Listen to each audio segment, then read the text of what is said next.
Welcome to the Sanctuary. I'm Kyle, and we're doing a special presentation from the Pleasure Den of the Absurd tonight. We're doing a concert review of Buckethead from Sony Hall in New York City, Wednesday night, May 22nd, 2024. What you're seeing here and hopefully hearing is a video that I took of a highlight from the first set.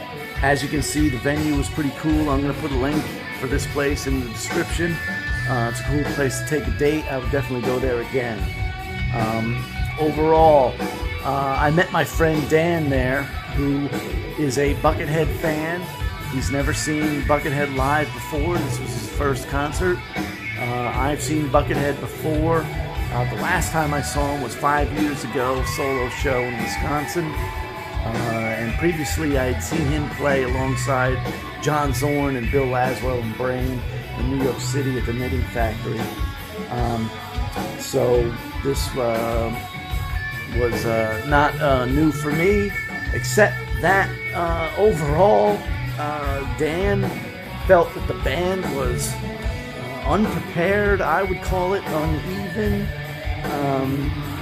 Buckethead delivered the goods, but there was some issues with the band, for sure. Anyway, the show opened up with his electronic tracks and backing tracks. Buckethead comes out, picks up his guitar, and bling, blong, bling. You know, he's not even in tune. We're looking at each other like, what? Buckethead is allowing this to go on during his show? He's not even in tune for, ready to go.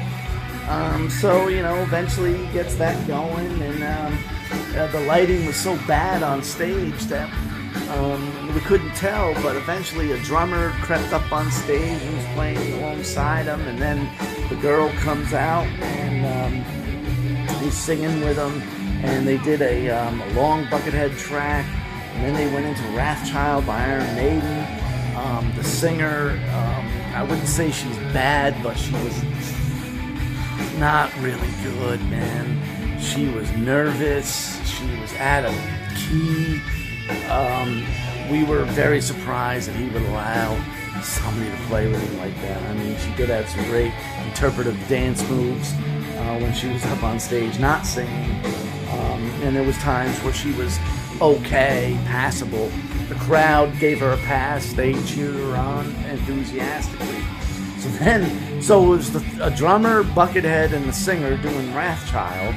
And then after that, it was like, boom, here comes the bass player. So, you had all these guys creeping up on stage one at a time as the show went on. But, so this part that we're watching here and listening to, hopefully, I still got to edit all this stuff together.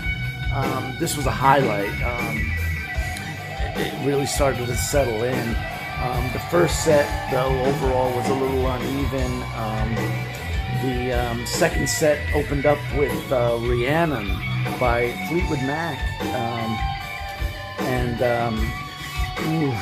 Boy, the singer was rough on that. It was just her and Buckethead. But people cheered it on. And then here comes the rest of the band. And they played War Pigs by Black Sabbath. I was jumping up and down on this one, man. This had the crowd was singing along, and it was great. And then, they did Jesse's Girl by Rick Springfield. And, people were loving it, man.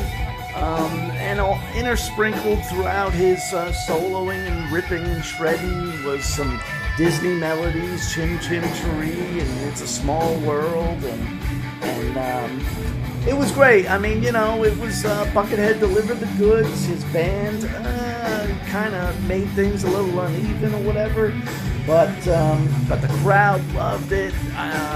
They're chanting a Buckethead, Buckethead, Buckethead. It sounded like there was double the size of the crowd there. I mean, they really loved it, and we're cheering them on. So he delivered the goods. He came out with the nunchucks. But as soon as he came out with the nunchucks, he swung them around for a second, and then he stopped. Then he started handing out gifts to the crowd. So in any case, though, it was fun to see, and I recommend going to Sony Hall.